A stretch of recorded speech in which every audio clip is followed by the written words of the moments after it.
로마서 12장 1절에서 8절까지 함께 읽겠습니다. 한 절씩 교독합시다. 로마서 12장 1절부터 8절입니다.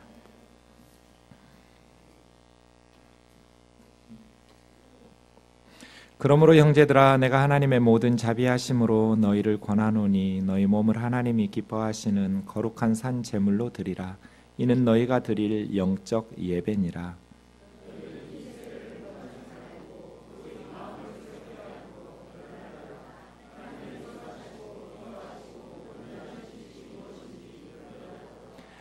내게 주신 은혜로 말미암아 너희 각 사람에게 말하노니 마땅히 생각할 그 이상의 생각을 품지 말고 오직 하나님께서 각 사람에게 나누어 주신 믿음의 분량대로 지혜롭게 생각하라.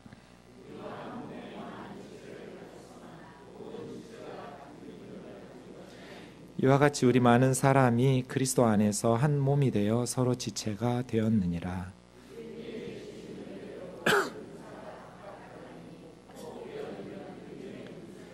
혹 섬기는 일이면 섬기는 일로, 혹 가르치는 자면 가르치는 일로, 위로하는 일로, 구제하는 자는 성실함으로, 다스리는 자는 부지런함으로, 긍휼을 베푸는 자는 즐거움으로 할 것이니라. 아멘. 로마서 5번째 시간입니다. 추석 연휴 잘 보내셨는지 모르겠습니다. 많은 분들이 추석 연휴에 고향에 내려가느라고 로마서를 한 주 쉬었기 때문에 복습을 좀 간단히 하고 오늘 본문을 시작하겠습니다. 퀴즈 형식으로 하겠습니다. 질문은 7개입니다. 1번, 바울은 왜 로마서를 썼을까요?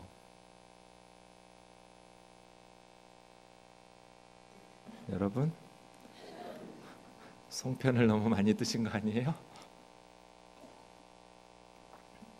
바울은 왜 로마서를 썼어요? 58년 봄쯤이었을 것 같아요. 고린도에서 로마에 편지를 썼는데 바울은 지금까지 로마 제국 동쪽 지역의 선교 사역을 마무리했어요. 이제는 로마 교회 후원을 받아서 로마 제국 서쪽 지역의 선교 계획을 밝히면서 바울이 로마서를 쓰게 됐어요. 선교 후원을 부탁하는 편지예요. 2번, 로마서의 주제는 무엇인가요? 로마서의 주제는 복음이에요. 복음. 나에게 후원해 주면 나는 이 복음을 전할 거라고. 복음이 주제죠. 복음이 뭐예요? 네, 예수 그리스도가 복음이에요. 예수님이 우리 죄를 위해서 십자가에 죽으시고 죽은 자 가운데서 부활하셨다. 우리 죄를 대신해서 하나님의 진노를 받으셨다는 십자가와 죽은 자 가운데에서 부활하셔서 우리의 모든 죄가 다 깨끗하게, 그래서 우리가 의롭게 되었다라는 것, 십자가와 부활의 소식, 이 뉴스를 복된 소식, 굿뉴스라고 해요. 그럼 왜 이 십자가와 부활의 소식이 좋은 소식, 복음이에요? 왜 이게 좋은 소식이에요? 네, 이 복음은 그 복음을 믿는 자들에게 구원을 주시는 하나님의 능력이 되기 때문이에요. 들은 사람 아니에요. 믿는 사람, 받아들여서 복음을 소유하게 된 사람에게 구원을 주시는 하나님의 능력이 되기 때문이에요. 하나님도 못하는 거 겁나 많아요. 예수 믿지 않는 사람을 구원하실 수 없어요. 하나님 거짓말 못해요. 안 하시니까 못하는 거예요. 하나님은 못된 짓을 못하세요. 우리가 잘하는 것들 중에 하나님 못하시는 게 겁나 많아요. 하나님은 믿지 않는 사람들을 구원하실 수 없어요. 그래서 이 복음은 모든 믿는 자에게 구원을 주시는 하나님의 능력이에요. 그러면 여러분이 하나님이라면 여러분의 딸이나 아들이 천국 오게, 구원받게 쉽게 만드시겠어요? 어렵게 만드시겠어요? 우리 아이가 천국에 오는 것을 어렵게 만드시겠어요? 쉽게 만드시겠어요? 쉽게 만드시죠. 디모데전서 2장 4절 같이요. 시작. 하나님은 모든 사람이 구원을 받으며 진리를 아는 데 이르기를 원하시느니라. 하나님은 모든 사람이 구원받기를 원하세요. 그럼 하나님께서 모든 사람이 구원받는 것을 어렵게 만드셨겠어요? 쉽게 만드셨겠어요? 당연히 쉽게 만드셨죠. 천국에 가서 정말 그게 나에게 어려운 일이었다면 안타깝지 않을 것 같아요. 어차피 힘든 일이었으니까. 그런데 천국문 앞에서 쫓겨날 때 이게 너무너무 쉬웠다라는 것을 깨닫게 되면 슬피 울 것 같아요. 예수 그리스도의 십자가와 부활의 복음을 믿으면 돼요. 남녀노소 빈부 귀천, 돈이 많이 들지도 않아요. 지식이 많이 필요한 것도 아니에요. 누구나 할 수 있어요. 왜? 하나님은 모든 사람이 구원받는 것을 원하시니까. 결코 어려운 게 아니에요. 그런데 남들은 다 천국에 들어가는데 자신이 너무 교만하고 어리석어서 예수님을 믿지 않고 거부하다가 천국 문 앞에서 쫓겨나게 될 때 얼마나 안타까울까요? 복음, 모든 믿는 자에게 구원을 주시는 하나님의 능력이에요. 다섯 번째 질문, 예수님을 믿음으로 구원을 받는다면, 착하게 살아서 천국 가는 게 아니라면 그럼 계속 죄를 지어도 되나요? 1번에서 4번까지가 1장에서 5장이었어요. 이 5번은 6장이에요. 정답은 그럴 수 없느니라. 메게노이토. 우리는 죄에 대해서 죽었어요. 예수님과 함께 십자가에서 죄를 향해서 죽었는데 어떻게 죄 가운데 더 살 수 있어요? 예수님 안에서 무덤에도 들어갔다가 우리는 시체여서 예수님과 함께 무덤의 장례식도 치렀어요. 그리고 나서 무덤 문을 박차고 예수님과 함께 다시 새 생명 가운데 부활해서 나왔어요. 그 삶을 우리는 지금 살고 있어요. 예수님께서 죽으신 것은 죄 때문에 죄를 향해서 죽으신 것이고, 예수님께서 다시 부활하신 것은 이제는 하나님을 기쁘시게 하는 삶을 살기 위해서 부활하신 거예요. 우리도 그리스도와 함께 죽고 그리스도와 함께 다시 새 생명을 얻었다면 이제는 죄에 대해서는 죽고 하나님을 향해서 다시 살아난 거거든요. 그런 그리스도인인 우리가 어떻게 선행으로 착하게 살아서 구원받지 못한다고 해서 죄 가운데 계속 머무를 수 있어요? 그건 어울리지 않는 일이죠. 불가능해요. 여섯 번째, 그럼 이제 율법은 아무 쓸모도 없는 것인가요? 이것이 7장이에요. 그럴 수 없느니라. 율법은 거룩하고 의롭고 선한 하나님의 법이에요. 우리가 그렇게 살기를 원하시는 하나님의 법. 우리는 율법을 통해서 하나님이 기뻐하시는 삶이 무엇인지를 알게 돼요. 그런데 우리가 그렇게 살지 못해요. 그래서 율법은 죄가 무엇인지 가르쳐줘요. 하나님의 말씀대로 살아야 되는데 그렇게 살 수가 없어요. 그래서 바울은 7장에서 탄식하고 있어요. 마음의 거룩한 삶을 사모하는데 실제로 자신의 삶은 너무나 죄악 가운데서 죄에 질질 끌려다니면서 산단 말이에요. 그럼 어떻게 해야 될까요? 마지막 7번째 질문, 어떻게 죄의 본성을 가지고 있고 죄의 욕구를 더불어 함께 가지고 있는 우리가 하나님의 말씀의 율법의 뜻에 따라서 거룩하게 살 수 있어요? 네, 성령이. 율법은 우리의 죄성 때문에 연약하여 할 수 없지만 성령님은 우리를 도우셔서 우리가 성령을 따라 행할 때 율법의 요구를 이루며 살아갈 수 있게 돼요. 성령님이에요. 성령님은 두 가지로 우리를 거룩하게 해줘요. 첫 번째는 그리스도 예수의 십자가와 부활의 복음을 믿음으로 받아들이게 함으로써 죄와 사망의 법에서 우리를 해방시켜줘요. 두 번째는 우리 그리스도인들이 이제 죄악된 본성인 육신을 따르지 않고 하나님의 영인 성령을 따라 행할 때 율법의 요구가 우리에게서 거룩한 삶의 요구가 이루어지게 하심으로써 우리를 정죄받지 않게 해요. 성령은 2000년 전 십자가와 부활의 사건을 우리의 것으로 적용시켜 믿음으로 역사하게 하시는 방식으로, 또 하나는 구체적으로 우리의 삶 속에서 거룩하게 살 수 있도록 도우시는 방식으로 율법의 요구, 거룩한 하나님의 뜻대로 살아갈 수 있도록 가능하게 도우셔요, 성도들을. 그래서 그리스도 예수 안에 있는 자들에게는 결코 정죄함이 없어요. 성령이에요. 내가 결심하고 다짐하고 그렇게 해서 거룩한 삶을 사는 것이 아니라 나는 죽고 성령을 따라 행할 때, 성령을 따라 행하는 성도들에게 거룩한, 불가능해 보이는 원수 사랑까지의 그러한 거룩한 삶이, 율법의 요구가 이루어지게 돼요. 내 힘이 아니고 성령의 도우심을 힘입을 때 말이에요. 여기까지 8장이었어요. 그리고 9장에서 11장까지는 이스라엘의 문제를 다루어서 교리가 끝났어요. 그리고 오늘 본문 12장에 이르렀어요. 1, 2절 같이 읽겠습니다. 시작. 그러므로 형제들아, 내가 하나님의 모든 자비하심으로 너희를 권하노니 너희 몸을 하나님이 기뻐하시는 거룩한 산 제물로 드리라. 이는 너희가 드릴 영적 예배니라.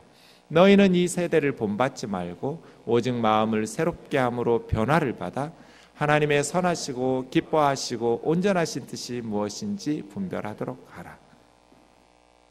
1절을 가만히 보시면 권면을 하고 있는데 두 부분으로 이루어졌어요. 권면의 이유 세 가지로 나오고요. 그 다음에 권면의 내용은 너희 몸을 하나님께 제물로 드리라는 거예요. 너희 몸을 제물로 드리라, 이 이야기를 하고 싶은데 어떤 제물이었냐면 또 수식하는 게 세 가지예요. 하나님이 기뻐하시는 거룩한 산 제물로. 이게 1절이에요. 그렇죠? 권면의 근거, 권면의 이유, 권면의 내용, 이렇게 이루어져 있네요. 1절 다시 보시죠. 첫 번째 권면의 근거는 뭐예요? 그러므로예요. 그러므로 이 말이 무슨 말이에요? 1장에서 11장까지 들었으니까 그 말이죠. 1장에서 11장 우리가 지금까지 반복한 복습의 내용과 같아요. 모든 사람이 죄를 범하였으며 하나님의 영광에 이르지 못하더니 그리스도 예수 안에 있는 속량으로 말미암아 하나님의 은혜로 값없이 의롭다 하심을 얻은 자 되어서 하나님의 자녀가 되었어요. 이 복음의 은혜 안에서 그러므로예요. 그러므로 우리가 복음을 통해서 하나님의 자녀가 되었으니까. 성도들의 삶이 세상 사람들에게 손가락질을 받는다면 뭐가 문제일까요? 이 접속사가 문제예요. 우리가 교회에서 복음의 내용을 들었어요. 그런데 1장에서 11장까지 듣고 그 다음 삶으로 넘어오는 접속사가 그러므로가 아닐 때 문제가 생기는 거예요. 예수 그리스도의 복음 안에서 우리가 하나님의 자녀 되었으면 그러므로 이제부터는 하나님께서 기뻐하시는 거룩한 산제물로 드리는 삶을 살아야 되거든요. 권하노니 이 말은 간절히 요청하는 거거든요. 바울은 간절한 마음으로 권면하고 있어요. 그러므로가 따라 나오지 않고 그런데나 그러나가 따라 나오니까 문제인 거죠. 예수 그리스도의 복음으로 하나님의 자녀 되었는데 그러므로 하나님 기뻐하시는 거룩한 삶을 살아야 될 우리가 복음을 들었음에도 불구하고 그런데 하나님의 자녀답게 복음에 합당하지 못하게 살기 때문에 주중에 갑자기 우리 집사님의 아버님이 뇌출혈로 쓰러지셨다고 해서 급히 병원으로 달려갔더니 다행히 의식이 깨어나셨어요. 70이 넘으신 이분은 예수님을 믿지 않아요. 제가 복음을 전하러 달려갔어요. 아버지, 이제 예수님 믿으셔야죠. 저한테 하시는 말씀이, 목사님, 그 참 어렵더라고요. 예수님 믿는 건 어렵지 않아요. 쉬워요. 그런데 이 아버지가 왜 어렵게 느꼈냐면 예수님을 믿는 사람들, 주변의 사람들이 본이 되게 살지 못하기 때문이에요. 말씀을 들어보니까. 와이프도 자녀들도 교회 나가라고 권면하고 오랫동안 예수님을 믿고 혼자 예수님을 안 믿으니 예수님 믿고 싶은 마음도 가끔 있지만 그게 어렵대요. 왜 어려울까요? 주위에 예수 믿는 사람들이 본이 되지 못하기 때문에.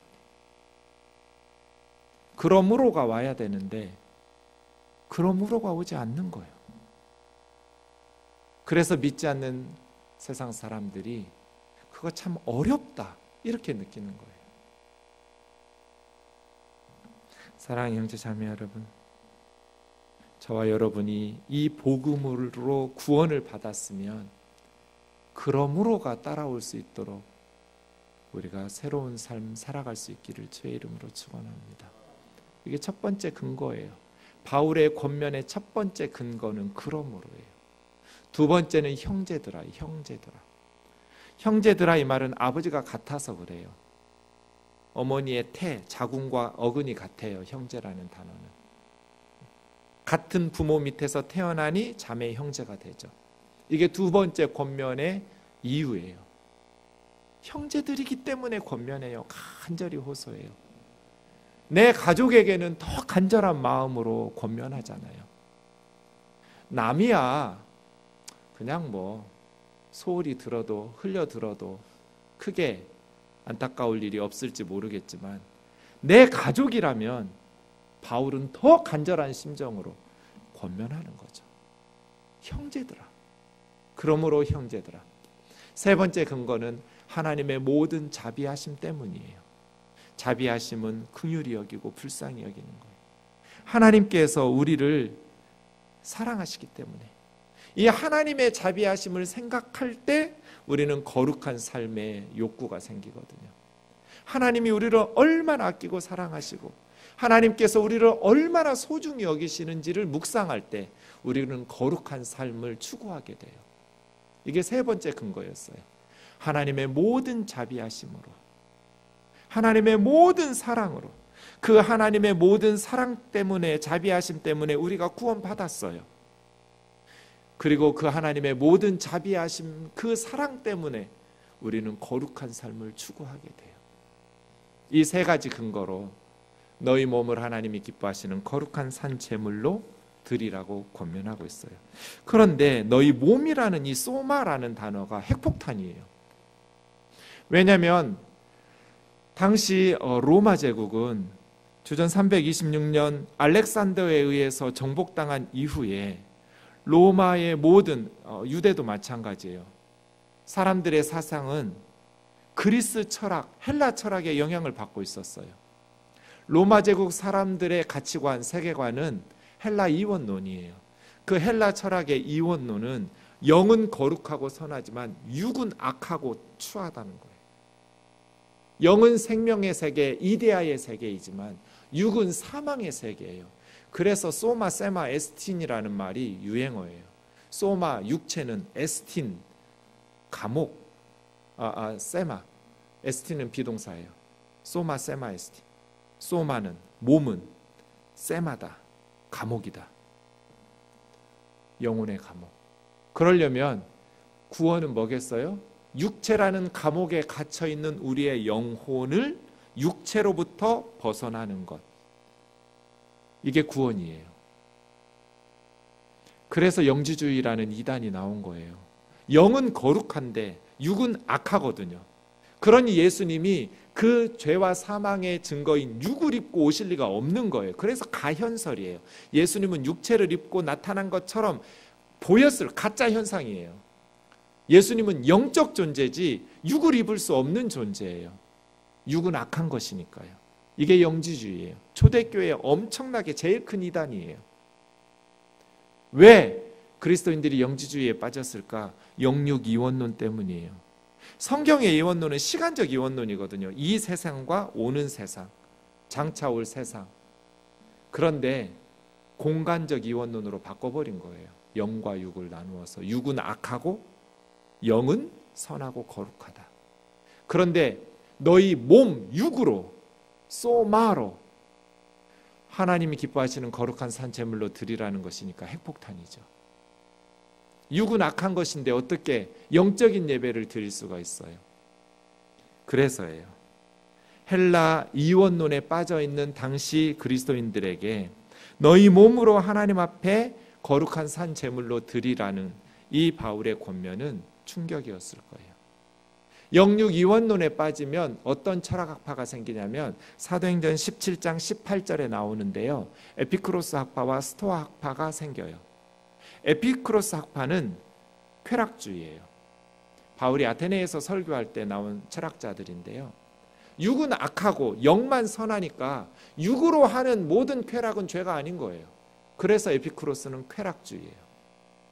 반대로 육은 악하고 영은 선하니까 스토아 학파, 금욕주의예요. 육을 절제해야죠. 그래야 육체로부터 영혼이 벗어나겠죠. 구원이 되겠죠. 원리는 똑같아요. 영육이원론이에요. 그런데 하나는 쾌락주의로 빠졌고 하나는 금욕주의로 빠졌어요. 이런 사상에 당시 사람들은 영향을 받고 있었어요. 유대도 마찬가지예요. 그런데 사도 바울은 너희 몸으로, 이 몸이 영적인 예배를 드리는 기구이지 뭔가 영적인 그런 것들이 아니라는 거예요. 우리 몸을 하나님 기뻐하시는 거룩한 산 제물로 드리래요. 우리가 하나님이 기뻐하시는 거룩한 산 예배를 드리려면 우리의 몸이, 영육이원론을 극복해내서 우리의 몸이 하나님 앞에 제물로 드려져야 돼요.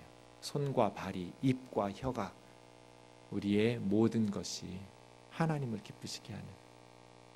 그런데 한국 교회는 성경적 시간의 이원론이라기보다는 헬라적 공간의 이원론적인 내용들이 많아요. 대화 속에 세 가지의 영육의 이원론적인 것들이 있는데, 하나는 시간, 하나는 장소, 하나는 사람. 그리스도인들 중에는 안식일, 주일만 거룩하다고 생각해요. 월요일에서 토요일보다 주일은 더 거룩해. 시간적 이원론이에요. 그렇지 않아요. 모든 날들을 다 하나님이 만드셨어요. 다 거룩해요.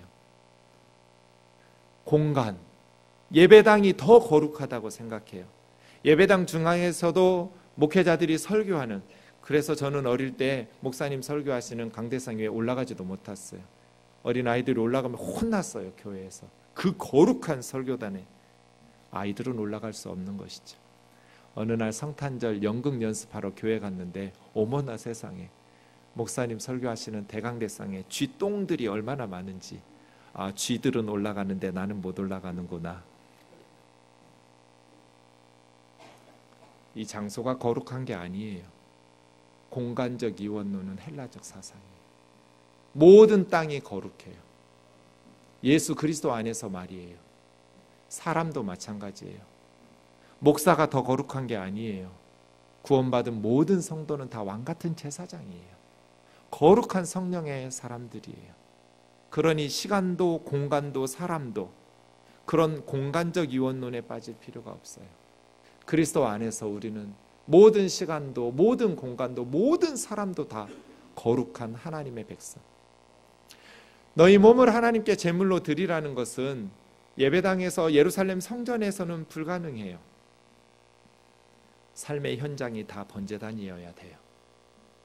월요일부터 주일까지 모든 시간들이 다 우리의 삶의 번제단이에요.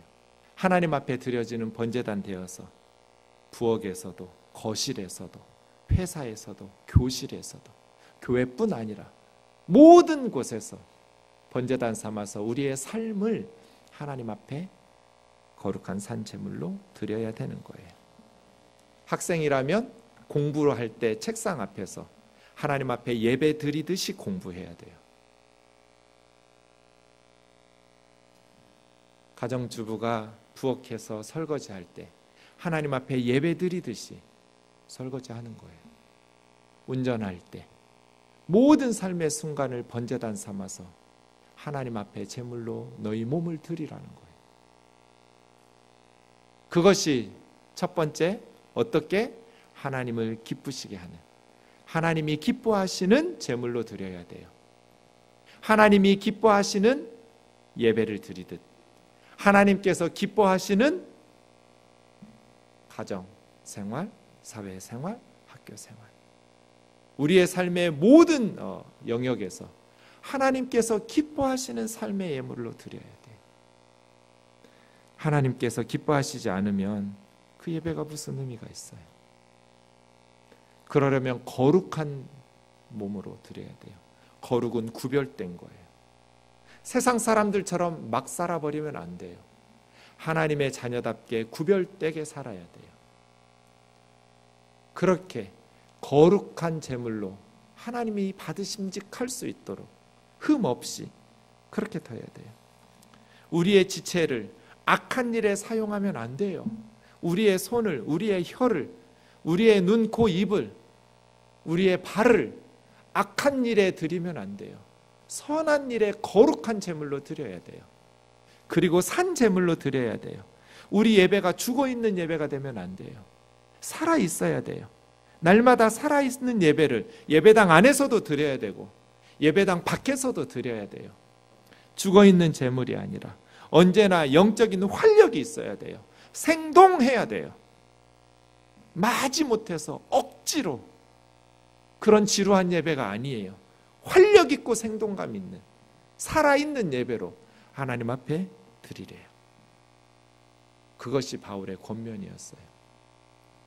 너희가 지금까지 복음을 들었으니 이 십자가의 희생과 부활의 복음으로 우리가 하나님의 자녀가 되었으니 그러므로 이제부터 형제들아 내가 하나님의 모든 자비하심을 총동원해서 너희에게 간곡히 호소하건대 너희 몸으로 하나님께서 기뻐하시는 거룩한 산 제물로 드려라. 이것이 너희가 드릴 영적인 예배다. 영적이라는 것은 눈에 보이지 않는 어떤 신비한 것이 아니에요. 하나님께서 기뻐하시는 이게 영적인 거예요. 많은 그리스도인들이 내가 기도도 부족하고 성경도 모르니까 뭔가 기도 많이 하시는 분들 앞에 가서 영적인 은혜를 받겠다고 이상한 건 너무나 많이 받는 분들이 있어요. 왜냐하면 그건 세상적인 거라고, 교회는 인본주의가 아니라고, 민주주의도 아니라고, 교회는 신본주의요 영적인 공동체라고. 그때 말하는 영적이라는 단어의 의미가 뭐예요? 뭔가 세상에서는 상식적으로 통하지 않고 이성적으로는 이해할 수 없는 영적인 신비적인 체험과 영적인 신비로운 원리가 영적인 거예요? 그렇지 않아요. 영적이라는 말은 하나님께서 기뻐하시는, 이걸 바울은 신약성경은 영적이라고 그래요. 교회가 이성적이고 상식적이고 또 세상 사람들이 참 좋구나 칭찬할 수 있는 그러한 이해할 수 있는 공동체가 아니면 그럼 교회를 어떻게 인도해야 돼요? 민주적 교회 운영의 반대는 신본주의가 아니라 독재예요. 뭔가 하나님으로부터 신비적인 계시와 어떤 기도의 응답을 받은 한 사람이나 소수의 사람이 다수의 성도들의 삶을 컨트롤하는 게, 이게 영적인 게 아니에요.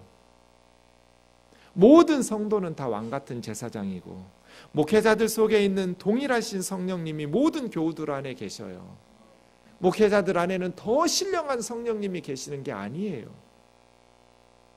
그래서 영적인 예배라는 것은 뭔가 세상에서는 이해할 수 없는 예배가 아니고요, 하나님께서 기뻐하시는 예배가 영적인 거예요.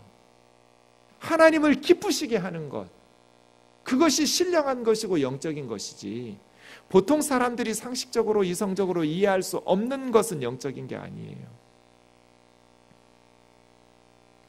그래서예요, 하나님이 기뻐하시는 거룩한 산 제물로 드려라. 이것이 영적인 예배다. 이사야 1장 11절에서 17절까지 아주 끔찍한 얘기 나와요. 이사야 1장 11절에 하나님께서 세 가지를 거부하고 있어요. 첫째, 헌금 거부. 너희의 무수한 재물이에요. 헌금의 양이 작아서 하나님께서 지금 뭐라 하시는 게 아니에요. 무수한 재물, 그 많은 재물이 내게 무슨 유익이 되냐. 순양의 번제, 살찐 짐승의 기름, 숫송아지 어린 양의 순염소 피를 기뻐하지 아니하노라. 하나님이 기뻐하시지 않는데 헌금을 뭐하러 드려요? 헌금 거부. 12절부터는 예배 거부예요. 각종 예배예요. 내 앞에 보이러 오니 이것을 누가 너희에게 구하였냐. 내 마당만 밟을 뿐이다. 너희는 예배를 드린 게 아니다. 그냥 마당만 밟고 갔다. 예배 시간에 나와서 무수한 재물을 가지고 나와서 하나님 앞에 드리면서 예루살렘 성전에서 거룩하게 예배 드렸는데 하나님은 예배 드린 게 아니래요. 그냥 마당만 밟고 간 거래요. 13절이요. 헛된 재물 다시 가져오지 말고 분향도 가증히 여긴다. 가증히 여긴다라는 말은 토해바라는 단어예요. 토해바는 토한다, 토하고 싶다, 그렇게 번역하면 돼요. 가증이에요. 너무나 싫어. 하나님께서 역겨워하시는 그런 예배. 월삭은 매월 1일에 드리는 예배고 안식일은 일주일에 한 번씩 드리고 대회라고 번역된 말은 거룩한 모임, 부르다라는 카라에서 나왔어요. 불러서 모인 거룩한 성회예요. 이 성회와 더불어 악을 행하는 것 내가 견딜 수가 없다. 너희가 나에게 예배드리러 오는 것이 나에게는 무거운 짐이다. 언제 내가 그런 걸 요구했냐고. 내가 너희 예배드리는 거 견디기 힘든 무거운 짐이어서 그것이 나에게 너무나 피곤하다. 싫다. 예배 거부. 15절부터 기도 거부, 헌금 거부, 예배 거부, 기도 거부하고 계셔요. 지금 하나님께서 기도를 조금 한 게 아니에요. 많이 했어요. 많이 기도할지라도 너희가 손을 펼 때 하나님이 눈을 감으신대요. 손을 편다는 건 손 들고 기도하거든요. 지금 기도 자세예요. 우리가 기도하려고 딱 눈 감고 무릎 꿇었는데 하나님께서 눈 감아버리고 귀 막아버리시는 거, 그럼 기도 뭐하러 해요? 많이 기도했어요. 그런데 하나님 듣지 않으신대요. 왜요? 손에 피가 가득해. 무수한 재물을 끌고 나와서 안식일에 월삭에 성회로 대회로 모여서 하나님 앞에 많이 기도하는데 그렇게 예배하면서도 손에 연약한 사람들의 억울한 피가 가득한 거예요. 그런데 어떻게 하나님께서 그 헌금과 그 예배와 그 기도를 받으시겠어요? 월요일부터 토요일까지 못된 짓 잔뜩 해놓고 주일에 거룩하게 많은 헌금 가지고 와서 하나님 앞에 예배 드린다면 하나님께서 그 예배를 어떻게 기뻐 받으시냔 말이에요. 그럼 어떻게 해야 돼요? 씻어라. 스스로 깨끗하게 하여 내 눈앞에서 악한 행실을 버리고 행악을 그쳐라. 17절이요. 선행을 배우고 정의를 구하고. 정의를 어쩌다가 만나는 게 아니에요. 찾아 나서서 구하라는 거예요.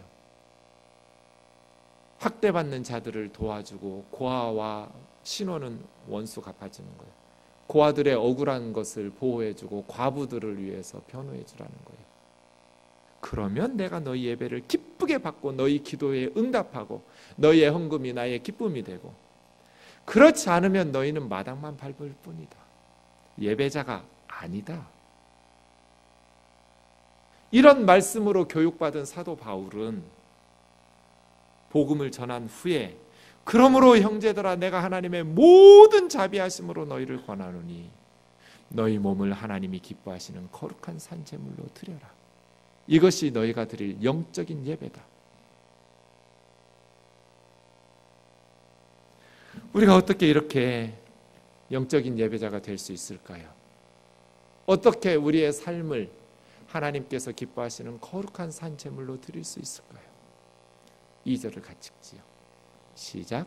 너희는 이 세대를 본받지 말고 오직 마음을 새롭게 함으로 변화를 받아 하나님의 선하시고 기뻐하시고 온전하신 뜻이 무엇인지 분별하도록 해요. 2절도 보면 두 가지로 되어 있어요. 두 가지 명령어예요. 원문에 다 명령형이에요. 현재 진행 명령형이에요. 이 세대를 본받지 말아라. 한 번만 본받지 않는 게 아니에요. 완료형이 아니에요. 진행형이에요. 진행 명령형이에요. 계속이에요. 계속. 죽을 때까지. 이 세상을 본받지 말아라. 그리고 마음을 새롭게 함으로 변화를 받아라. 명령형이에요. 이것도. 진행형 명령형이에요. 완료형이 아니에요. 그러니까 마음을 새롭게 해서 변화를 받는 것도 계속 반복하는 거예요. 어떻게 우리가 하나님께서 기뻐하시는 거룩한 산 제물로 드리는 진정한 예배자의 삶을 살아갈 수 있는가? 이 세상을 본받으면 안 돼요. 세상 사람들을 본받지 말아라. 이게 쉬울까요? 어려울까요? 어려워요. 왜 어려울까요? 우리는 세상에서 교육받고 세상에서 살기 때문이에요. 세상의 메시지를 들으면서 살기 때문에 세상에서 사는데 세상을 본받지 않는 것이 쉬워요? 어렵죠. 그래서예요. 마음을 새롭게 해야 돼요. 마음을 새롭게. 이 마음은 감정이 아니에요. 생각이에요. 마인드예요. 마인드. 누우스. 마인드를 새롭게 해야 돼요. 가치관을 새롭게 고쳐야 돼요. 트랜스포럼 해야 돼요. 세상을 본받지 말고 우리의 마음을 바꿔야 돼요. 그렇게 변화를 받으라. 그러면 결과적으로 하나님의 선하시고 기뻐하시고 온전하신 뜻이 무엇인지 분별하게 돼요. 이게 12장에서 16장까지의 원리예요. 1절과 2절이. 3절부터는 구체적인 예거든요. 이 세상을 본받지 말아라. 우리는 누구 본받아야 돼요? 예수 그리스도를 본받아야 돼요. 이 세상 사람들 본받지 말고 우리 주 예수 그리스도를 본받아야 돼요. 그러려면 마음을 새롭게 해야 돼요. 세상에서 살면서 예수님의 마인드를 가지고 살아야 돼요. 그렇게 변화돼야 돼요. 생각이. 그러면 하나님의 선하시고 기뻐하시고 온전하신 뜻이 무엇인지 분별하게 돼요. 하나님의 뜻을 분별하고 세상의 가치관을 따르지 않으며 예수 그리스도의 정신으로 예수 그리스도의 마음으로 살아가는 저와 여러분 되기를 주의 이름으로 축원합니다. 우리의 생각이 새로워져야 돼요. 목사의 가치관을 따르는 게 아니에요. 성경의 가치관을 따라야 돼요. 그래서 목회자들이 성경을 바르게 해석해서 가르치는지 유심히 잘 살펴야 돼요. 세상에서 살던 습관대로 살아서는 안 돼요. 하나님의 말씀의 거울에 비추어 보아서 세상의 사람들에게 칭찬받을 수 있도록 살아야 돼요. 그렇게 우리의 심령이 날마다 새로워질 수 있기를 주의 이름으로 축원합니다. 우물이 오염되면 깨끗한 물을 얻을 수 없어요. 깨끗한 물을 얻으려면 우물을 깨끗하게 바꿔야 돼요. 그 우물이 우리 마음이에요. 우리의 생각이 깨끗해지지 않으면 우리의 몸이, 우리의 삶이 하나님을 기쁘시게 하는 거룩한 산 제물로 드려질 수 없어요. 하나님께서 기뻐하시는 거룩한 산 제물로 드리는 성도의 삶을 살려면 우리의 생각을 깨끗하게 고쳐야 돼요. 이게 우물 같거든요. 마음이 가는 대로 삶이 가. 마음이 더러워지면 깨끗한 말이 나올 수가 없어요. 마음에 있는 게 입으로 나오거든요. 교만으로 가득하면 교만한 말이 나와요. 쾌락으로 가득하면 쾌락의 말이 나와요. 겸손으로 가득 채우면 겸손한 말이 나와요. 정직으로 가득 채우면 정직한 말이 나와요. 마인드예요. 마인드. 말과 행실을 고치려면 먼저 마음을 고쳐야 돼요. 성령 안에서 하나님의 뜻을 분별하면서 우리의 마음이 새로워질 수 있기를 주의 이름으로 축원합니다. 나는 예수 그리스도를 존경한다. 그러나 교회에 나가고 싶지는 않다. 그리스도인들이 그리스도와 다르기 때문이다. 그리스도는 존경하나 그리스도인들은 존경할 수가 없다. 그래서 나는 그리스도인이 될 수 없다. 마하트마 간디의 말이에요. 인도의 간디가 그의 말 한마디면 수많은 사람들이, 수많은 인도 사람들이 그리스도인이 되었을 거예요. 그런데 간디의 눈에 그리스도인은 그리스도와 달랐어요. 그래서 나는 그리스도인이 되고 싶지 않다. 영국 사람들이 먼저 믿은 인도의 그리스도인들이 그리스도를 닮지 못했어요. 그래서 지금 인도는 아마 중국하고 거의 비슷하거나 인구가 초월할 것 같아요. 중국은 산하 제한을 하지만 인도는 그런 게 없어서 앞으로 세계 최고 인구는 인도가 될 것 같은데, 그 많은 사람들이 간디를 마하트마라고 불렀어요. 위대한 영혼이에요. 위대한 영혼, 마하트마. 그 위대한 영혼 간디 때문에 예수님을 믿고 구원받을 수 있었는데 그리스도인들이 그리스도답지 못했어요. 사랑하는 형제 자매 여러분, 우리는 어떻게 살아야 할까요?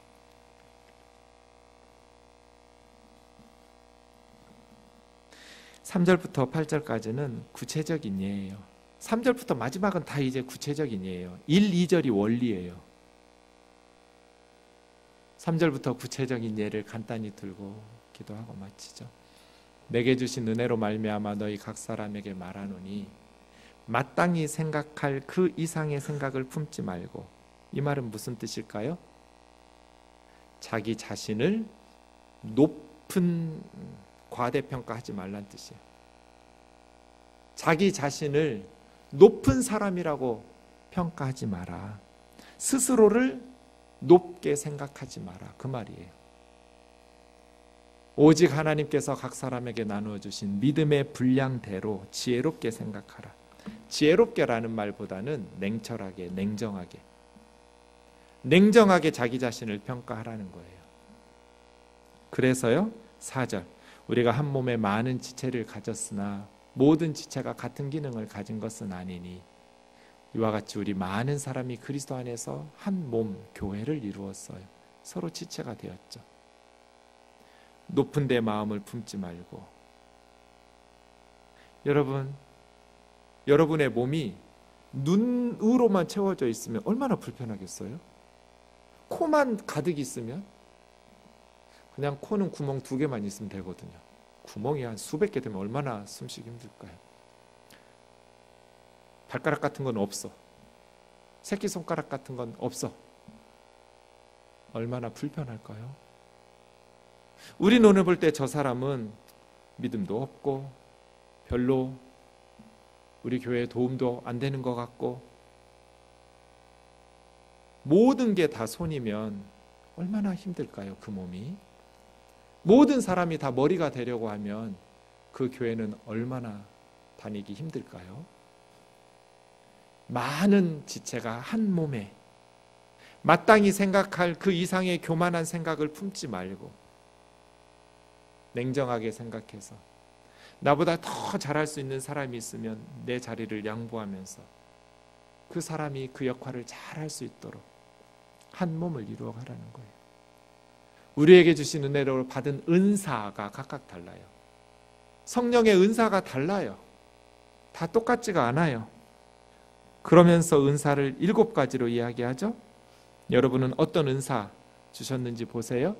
예언이면 믿음의 분수대로. 예언은 하나님의 말씀을 선포하는 거예요. 하나님의 말씀 사역자죠. 예언하는 사람, 말씀을 가르치는 사람, 주일학교 교사나 캠프장이나 목회자들은 어떻게 해야 돼요? 앞에요. 믿음의 분수대로. 분수라는 말이 원문에 없어요. 믿음에 알맞게. 우리 믿음의 복음에 합당하게 말씀 전해야 돼요.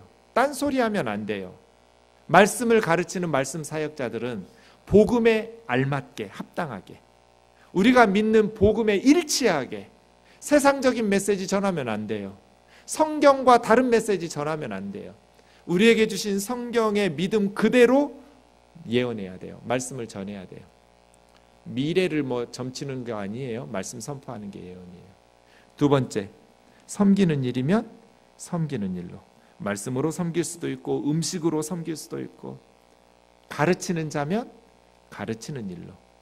성령의 은사인데 특이한 게 하나도 없죠. 방언, 치유 이런 게 없어요. 성령의 은사는 방언도 은사예요. 병고침도 은사고요. 귀신을 축사하는 것도 은사고요. 다 성령의 은혜로운 선물이에요. 그러나 성령의 은사는 그런 기적적인 은사만 있는 게 아니에요. 로마서 12장에 나오는 이런 것도 성령의 은사야? 나 섬기는 거, 위로하는 거 잘하는데 그건 타고난 성품 아니야? 그 성령의 은사예요. 영적인 것이라고 말할 때 이거 다 영적인 거예요. 이게 영적 예배예요. 교회에 성도들이 많이 밀려오고 있는데 가르치는 사람이 없어요. 이제 연말에 내년도 사역들을 신청받을 텐데 교사들이 부족해요. 항상 아이들을 잘 가르칠 수 있는 사람이 부족해요. 다른 사역은 열심히 성실하게 하면 돼요. 그런데 주일학교 교사는 아무나 하면 안 돼요. 정말 잘 가르칠 수 있는 사람이 해야 돼요. 은사예요. 가르치는 자는 가르치는 일로. 어떤 사람은 위로하는, 다른 사람을 잘 위로하는 사람이 있어요. 위로하는 일로. 구제하는 자는 성실함으로. 이 성실이라는 단어는 두 가지 뜻이 있어요. 하나는 거짓 없이 진실하게, 하나는 게으르지 않고 성실하게. 둘 다의 의미가 다 맞아요. 구제하는 사람들은 거짓 없이 진실하게 해야 돼요. 다른 동기가 있으면 안 돼요. 순수해야 돼요. 그리고 마지못해서 인색하면 안 돼요. 구제는 관대하고 풍성해야 돼요. 다스리는 리더들, 교회를 이끄는 사람들은 부지런해야 돼요. 리더가 게으르면 공동체는 망해요. 아버지가 게으르고 어머니가 게으르면 그 집은 돼지우리가 돼요. 목사가 게으르면 그 교회는 돼지우리가 돼요. 대통령이 게으르면 그 나라는 돼지우리 돼요. 리더는 부지런해야 돼요. 마지막 긍휼, 불쌍히 여기는 사람들은 즐거움으로, 기쁘게, 마지못해서 억지로 그러면 안 돼요. 여러분은 어떤 은사를 하나님이 주셨나요? 이것이 거룩한 산제물로 드리는 거예요. 교회에서도, 가정에서도, 사회에서도. 저와 여러분이 이렇게 하나님의 은사를 따라서 다른 사람들을 존중하고 귀하게 여기면서 맡겨주신 직분을 잘 감당할 수 있기를 주의 이름으로 축원합니다.